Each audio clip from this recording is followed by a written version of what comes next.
Welcome to this week's Treasury Career Corner podcast, where I interview Treasury professionals about their Treasury careers. Each and every week, I talk to them about how they've built their careers, where they are now, where they see both themselves and the Treasury profession going to next. Let's get on with the show.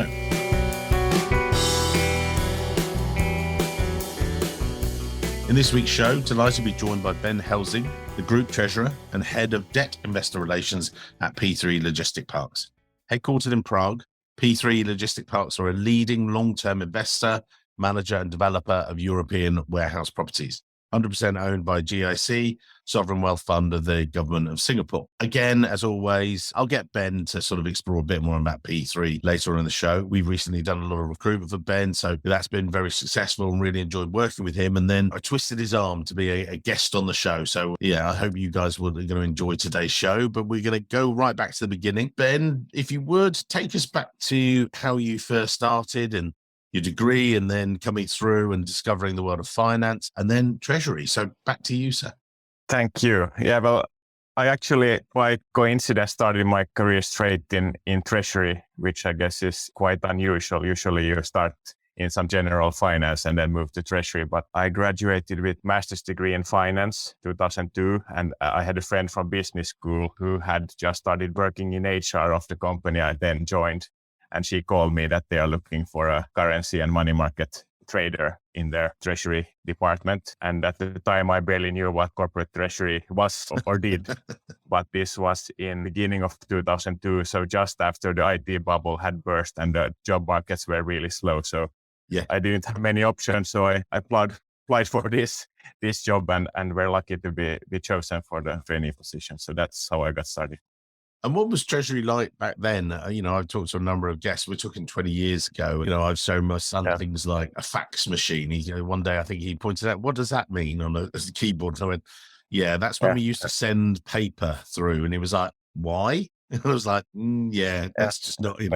So what was that like in those early days of Treasury? Yeah, well, as you said, it was still pretty paper-based, and bank trade confirmations were still sent by fax to the banks, at least the first years. Yeah, we already had web banks in the Nordics at least, but they were not like browser-based like now, but they were like locally installed software that you contacted the bank. So the transfers were already done electronically, luckily, but of course the functionalities were pretty basic and it was a bit more cumbersome all on the software side. But you started with Partech Corporation. What did they do? And because then they got taken over, and let's talk through that process. But what was that organization? Yeah, it was this huge, or well, by Finnish standard, huge industrial conglomerate. So they did, everything you can imagine. They did tractors and they did cranes and they did diesel motors. They had, I think, 300 different subsidiaries all over the world. But as often is the case with this kind of conglomerates, they were not priced very highly on the stock exchange. So Kone elevator and escalator company did this. I think it was considered a hostile takeover at the time. So they actually made a bid for Partech when I had just been there for a few months. Even if I was just a junior trainee at the time, I had a Reuters kind of a desktop at my table. And Monday morning when I opened it, I saw on the screen that Kone to acquire Partech. And I went out in the corridor asking my colleagues that, what is this about? Why haven't I heard about it? And they were like, no, that's you have misunderstood something, but that's how it happened. Yeah. And can you again maybe talk then through what that was like for you? You're an early stage in your career, but I've actually had that myself. I remember I joined a search firm, been a treasury recruiter for 3 years, very successfully, joined a search firm to set up my own practice. I was in there about 4 weeks, I think. And then they brought me into a boardroom and I thought, oh, this is good. What's going on? I signed this NDA. We've been bought, and I'm like going, oh, hang on. We've been bought by a global mega player, Hydrogen Struggles at the time. And I'm like, hang on, I've just joined here to cut my teeth and learn my craft in a smaller search firm. And it said suddenly we're back to global search. What was that like for you? Maybe you joined Partech, but it's something you're part of. And how do you say Kone? Is that right? Yeah, I think so. Yeah. In a way, I was almost lucky probably that I was still a trainee because I had this 1 year fixed time contract because I was a trainee. They actually did cut down staff quite a lot to get the synergies as you do in an acquisition. So quite a few of my colleagues from the Partech Treasury were laid off, but because I had a fixed time contract, they could not end my contract. And then when the 1 year had passed, they realized at Kone that they kind of need the resource. So then I got the fixed time or like a permanent contract with Kone. Talk us through that, because that was the early stages of your career, but you were there for 5 years. So you developed within that and you developed your treasury experience, but then you made a move on to Uponor? I mean, it was Partech and Kone were pretty big treasury departments. We were like maybe 10, 15 people. And I did mostly the currency and money market dealing together with one colleague. So the scope was quite narrow. So in a way, I guess I became an expert in that field. But after 5 years, I really wanted to learn more about treasury. And that's when I decided to apply to a slightly smaller, still international company, but a slightly smaller with a 4-person team where I knew I would get to learn all the other aspects of treasury and participate in everything that we do in treasury. So that was the main driver why I decided to go to Uponor. Someone on the podcast the other day, we talked about the fact that by making a move from that large mega company to then a smaller group, they got that breadth of experience. Part of the show was, were they not worried that by making that step down in terms of size of company, not in terms of interest level, because actually the way they put it, so my job suddenly became twice as interesting because they were too specialist, and it was great. They could have continued to make steps within that silo, if you know, that stream, but actually by then taking a wider role, which is unique about treasury, I think in some ways with finance. Did you find that yourself? Because you were then there for a period of 4 or 5 years with Uponor and stuff. What was that like? And what do they do, by the way, as a group? It's like mainly piping, plastic piping and underfloor heating solutions and things like that. So mainly active in most of Europe and North America. So quite international also. Uponor, as I said, my role was wider. In the beginning, I still had the title dealer, but then after I think a year or so, the title was upgraded to assistant treasurer because that kind of more described what I was actually doing, kind of helping the treasurer with more or less everything that we did in treasury. So that's also when I got into cash management. We did a few RFPs and tenders and implementations for new cash pool solutions. So I learned that, and then we implemented a netting for the group, which was something good to learn also. And then, of course, that was then my years when the financial crisis happened, was when I was in Uponor. And that was, of course, professionally interesting times to watch. But I was not on treasurer level yet at that stage. So it was more like a learning experience for me to work together with the treasurer and see how that affected all the funding discussions we had, etc. So interesting times. Well, I talked about it. I was at a business thing last night, a business event, and someone was saying to me that what they'd been through in terms of some of the crisis, and we're just approaching our 20th anniversary as a company. And they said, oh, what was it like in the 08-09 subprime crisis? I said, looking back, I mean, at the time it was horrible, but at the time it was also quite freeing because we'd just gone to America, tried to start as literally everything stopped. You know, the markets just juddered to a halt.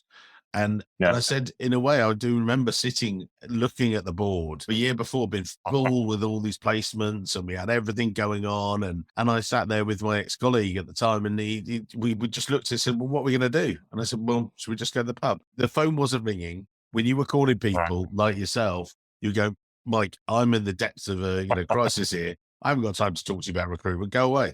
And so we just sort of, in a way, it was sort of not relaxing. It was the opposite, but it was just like, wow, okay, how are we going to get through this? Versus other crises where they've been a little bit more planned. How did then the company come out of that? What was it like? You were coping, what was the crisis mode? We've been through a few pandemics and things like that since then, but what was it like then? In the financial crisis, I would say that, well, Uponor in a way was in a better position than many other companies because we were not super highly leveraged. I think those were the companies where the treasurers did not really sleep.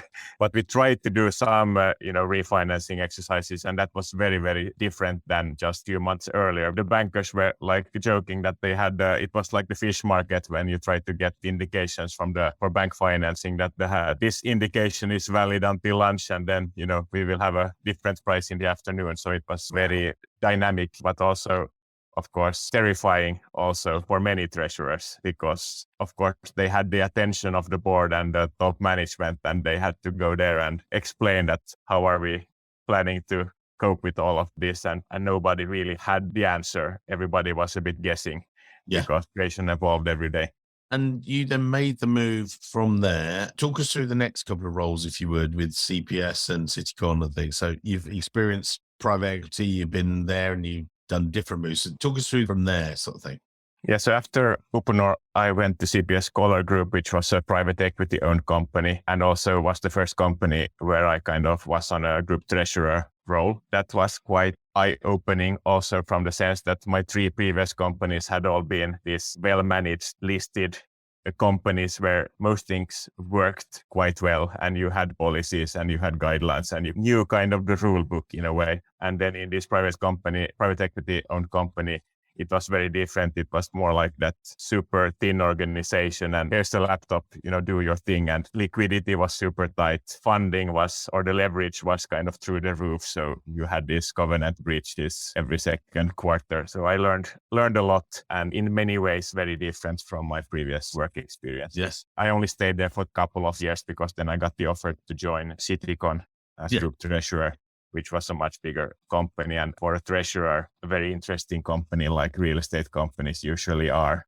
because the funding is such a key role for the whole success of the company. So you are, unlike in most industrial companies where funding is like a small thing and more like an operational thing, in a real estate company, it's really the core of the success of the company. So as a treasurer, you are in every single board meeting, you are pitching something. So it was a good move and I really enjoyed my quite long tenure there. I was 9 years with Citycon and implemented the new financing strategy. That was where we moved from a bank financing platform to a debt capital market facing funding platform. We got the credit ratings and we started issuing bonds. And as part of that, you'd grown your career from that internship right the way through. Now you're the treasurer, you're running a team. Again, when you're running that team, treasury is at the heart of things. But how did you then motivate the team? Or was it just they motivated themselves? Because hang on, you're at the heart of things, guys. And what was that like for you being the boss sort of thing? It's an interesting question. I think in treasuries, the base case is that your whole team, they're all professionals. And as a team leader, I think my main task is to keep them motivated. And if you have recruited the right people that are self-going and have some ambition, the best way to keep them motivated is to give them some freedom to develop things for themselves, to learn new things and offer them opportunities to grow in their roles and through projects or through slightly switching the responsibilities and things like that. So I'm not a boss that is breathing in their neck all the time because I think that it's motivation. But of course, I have to follow what people are doing on a high level and then offer support and when and if needed. You recently, now you've made the move to P3 Parks, which you can perhaps explain a bit more about. But tell us about the move to P3 and then I'm going to ask you a couple more questions about the people side, actually. I'm interested in that. A year ago, I was headhunted to P3 Parks, which is a real estate company also like Citycon, but almost twice the size. We are in 12 European countries. We have a property portfolio of around 8 billion euros. And the challenge and why I got interested in this position was that they had just decided to change the financing strategy. So they used to be financed with the support of the shareholder, GIC, but going forward, all funding will be non-recourse to the shareholder on an unsecured basis. So it was a chance for me to leverage or kind of use what I had done in the past on a bigger scale and learn from my past experience and really build a proper size treasury function and funding platform more or less from scratch to support the further growth of the company. And we've loved helping find you people, but I know that Katie, my colleague, and I, we've talked through as you've been through that recruitment process. How have you as a treasurer, how do you as a treasurer, you yourself, assess the people you bring in? You talked earlier there about you sort of empower these people and stuff like that. That's fine. But actually, if we step back from that, how do you measure that? Sometimes people say, I get motivated people. I'm like, well, okay, how do you assess that when you're at interview stage? Now, one of the things that I've talked about, people say on their CVs, I love it when people say about their interests. Now, some people say, you should put your interest. I love it because rugby is a big passion. So team sports, collaboration, working with others, that's a key thing for me. And is that the way that you go? Is that the sort of, are you trying to assess someone, right, you've got the technical knowledge, what are you like as a person? How do you do that as a treasurer? I guess it's quite hard to describe. Generally what I'm looking for when I'm recruiting, I'm looking for humble, team players with healthy self-confidence. So Yeah. if I get the feeling from the candidate they are just talkers with a big ego, that's a huge warning sign for me. I rather have somebody more down to earth, that I get the feeling that they really know what they are talking about and can deliver. So I think that's what I'm looking for. And as I said, it's also very important for me that I get the sense that the person is like self-going and self-motivating, because I don't want to be the kind of boss that has to hold their hand all day. So I want them to kind of give them a task and give them a goal and a timeline, and then they kind of run with this task and deliver. So I think that's maybe one thing at least. And I know that the world, if you like, of Treasury, and we're very much into ESG, green bonds and things like that. And you guys yourselves, you did your debut issuance of your Euro bonds within the green market, and then much more. Can you perhaps describe, because I know that funding, obviously you touched on there. I think that's an interesting aspect. But before we do the Euro green bond and things like that, can you talk through how that has become part of your remit, if you like, as a treasurer? Because there are listeners today who are treasurers going, we have a lot of American listeners. Some of them are knee deep in it. Some of them are just starting to touch on it. They go, right, this is something we should be doing. What's that been like for you as a treasurer? Yeah, the whole transition to green financing has been especially strong in the real estate sector. At Citycon, we issued our green financing framework back in, I don't have the number here. I think it's like 3 or 4 years ago. So we were one of the first issuers of green bonds in Northern Europe in the real estate space. And it was, of course, a learning experience for me. Like most treasurers, I didn't know much about that. That's also a chance to grow and learn new things. And I think key in that aspect is that you have a head of ESG or a responsible ESG person in your company that can really focus on these things. So it is the real thing. The bond markets and debt capital markets is all about reputation and investors trusting you. And from this perspective, you really don't want to be caught doing just greenwashing and just painting your bonds green. So my advice would be that don't try to start there before you're actually doing something for real also, because you don't want to be in a situation where you have to talk with investors and don't know what you are talking about. So the head of the ESG or whatever this person's role is, key partner to you as a treasurer, and a guy that you or a girl that you should really bring on board also when you are meeting the banks and meeting the bond investors, so that you can really convey your story in the right way. Because as a treasurer, I'm not the expert on every single detail about how we are installing the solar panels or how many megawatts of energy we get from geothermal energy and this and that. But these are all important things that we get more and more questions about. And you mentioned there you started the green financing journey at Citycon. When you then got to P3, how far were they through that green financing journey? Was it still early days for them, or when you came in as treasurer, or was it, we've already got this in place? It was pretty early days, but already with a clearly defined ESG strategy, at least. So we had made a decision on the path, which is important before you are able to go forward with issuing green bonds. But as we said to the investors also that we were talking about, we have started the journey, but we are still at a quite early stage. And I think that's the beauty of the green financing, is that you can find a way where your interests are aligned with the investors. So we want to become more green. We want our buildings to be more sustainable and energy efficient. And green investors want to finance this transition. So help companies invest in these green measures. So in a way, it's a good match and a real win-win situation. It's a good virtuous circle where it sort of comes back on itself, and each feeds into each other. Now, you and I, Ben, we spoke before the show about why you've been most recently into real estate companies and how funding has really become crucial, and how that's also changed within real estate. That's seen bond financing. We've had unsettled markets with various world events and things like that. And we're talking post-pandemic. Now we're talking about things happening in Ukraine. You've got all those different things. But you as a treasury professional, tell us about why you feel the funding is so interesting and how it's changed maybe as well. Yeah, the development of financing in real estate companies in general has been quite big in recent years. So up until 5-10 years ago, almost all real estate companies were financed on a secured basis by banks. And then over time, the bank's own funding costs and capital requirements have become tighter and tighter with increased regulation, and their appetite to provide big amounts have decreased.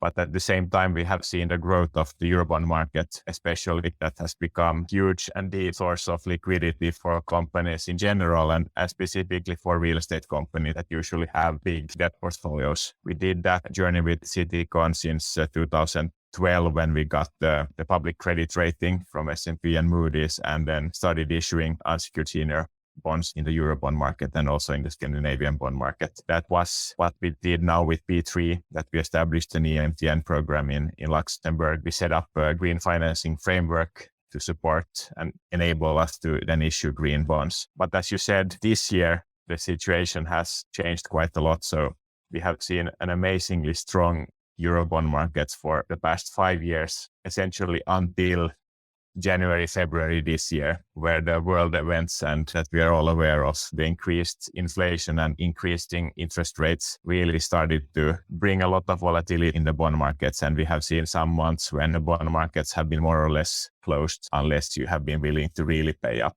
substantially. And maybe especially so for real estate issuers, where issuing bonds has become clearly more challenging. But I'm confident, and I think the market is largely also of the opinion that it will recover. It's only taking some time, and hopefully this winter, or unless some more bad surprises are coming, we hope that the bond markets will recover and we can get back to a healthy, stable and liquid bond market where we can get our long-term funding. With these turbulent times that have come along, this is where you as a treasurer, you really earn your money. This is where you prove your worth, if you like. You're not just sitting there on your hands though. Oh, we'll just wait till the markets, come back and they settle down and everything else. How are you planning for that? How are you coping with that? How are you talking to the rest of the team? Again, this is advice for any of the listeners today. They're going, well, okay, yes, there are turbulent times, and I know that you and I have spoken about this, you're not just sitting waiting, but how are you then planning for the recovery? What are you putting in place? What are you thinking about? Regarding the bond markets, first and foremost, we stay very active with the bond investors, even if we are not issuing right now. So we had a lot of meetings with investors after our year-end results in March, April, and now again, in a couple of weeks, we will arrange bond investor meetings to share the highlights of the half-year results. So we stay active, keep P3 on the minds of bond investors. So when markets are back and we feel that they are strong enough for us to issue again with at decent levels with no execution risk, then we are still, relevant in the minds of the bond investors, so we can quickly access the markets again. And then in the meanwhile, the short-term funding need we are now covering with bank financing. So when the bond markets are not there, we are discussing with a lot of commercial banks and non-commercial financing institutions also, and are raising our short-term funding need through these other sources for the time being. But I think those pockets are not as deep as the bond market, so it's more a short and mid-term solution. And for the long-term funding need, we want the bond markets to come back. We're in a new world now with remote working and getting people in the team back together a lot of the time and everything else. But how you've got this team? Well, how many people have you got now in the team? Well, we are 5, including me. Yeah. So you've got the 5 of you, but how are you reassuring them? How are you sitting with them and they're going, oh, crumbs, what's going to happen next? What's going to happen next? You're the treasurer. You've been there. You've seen there. You've done it. You've got the T-shirt and everything else. Are you just literally just saying that, look, guys, I've done this before, we'll get through this? Or what's your ethos?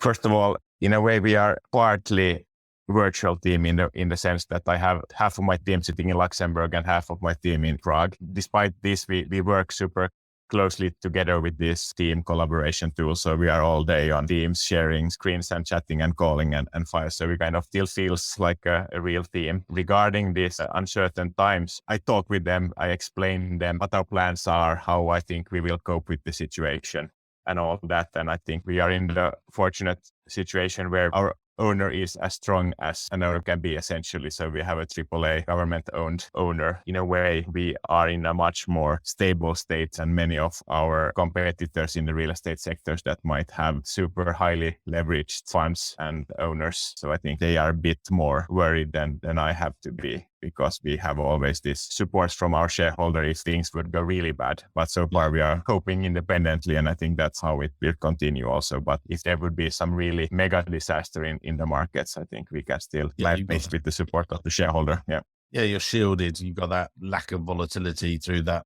as you say, that government ownership type element as well. And the AAA, that also helps. As we wind up today's show, as we do on each and every one of the podcasts, and we'll put your LinkedIn details in the show notes so that people can connect to you. It's great to have Ben in the network. And as I say, one of the things we recruited for you, and there was like, come on, get on the show. You're going to be great on it. And he has been, as we know. What are the takeaways that you would give to other people? Maybe they're early in their career, as you were a few years ago. And, what should I be doing to maybe develop myself to get up to Ben's role? Or what are the things, maybe you've told your teams and or other treasurers out there? What are the pieces of advice you'd give as takeaways for people today from today's show? And that's a good question. And of course, every person is unique, and what works for one person might not work for another. But I think generally my advice is just to always focus on your current position and do your current job as good as you can, kind of dig where you stand. So focus on what you can impact in your current position. And usually when you succeed, then over time you are offered something else, and then you just need to have the guts and courage to take the next step when it's offered. Other than that, I think one important thing, especially in treasury maybe, is to always try to see the big picture. One of my previous bosses, a CFO, always said to me that it's more important to get everything at least roughly right than to spend time on the details, and then you might end up having it exactly wrong. So you are looking at the decimals, but you lose the big picture. So always roughly right instead of exactly wrong is, I guess, a one-liner that to remember. That's a great takeaway for everybody on today's show. Ben, thank you for your time. Look forward to catching up in the real world. I know we're doing it all virtually, and I'm sure you do with your team as well. But lovely to chat to you today, sir, and look forward to catching up soon. Thank you, Mike. Thanks. Hello, it's Mike here again. I hope you enjoyed this week's show. If you did, then maybe you want to follow the show or subscribe, depending on where you listen, whether that's iTunes, Spotify, or another great place to listen to the show from. It's totally free and means that you'll be the first to see each and every week when we release a new show. And maybe whilst you're there, you could even leave a quick review. Reviews and ratings are among the most important metrics for a podcast to effectively rank. And as you can probably appreciate, the podcast is a lot of hard work to produce every week. It'd be amazing. Just take, say, 20 seconds, leave a quick review of my amazing guests and their great career stories. We'd really appreciate it. Thanks very much, and I can't wait to see you soon.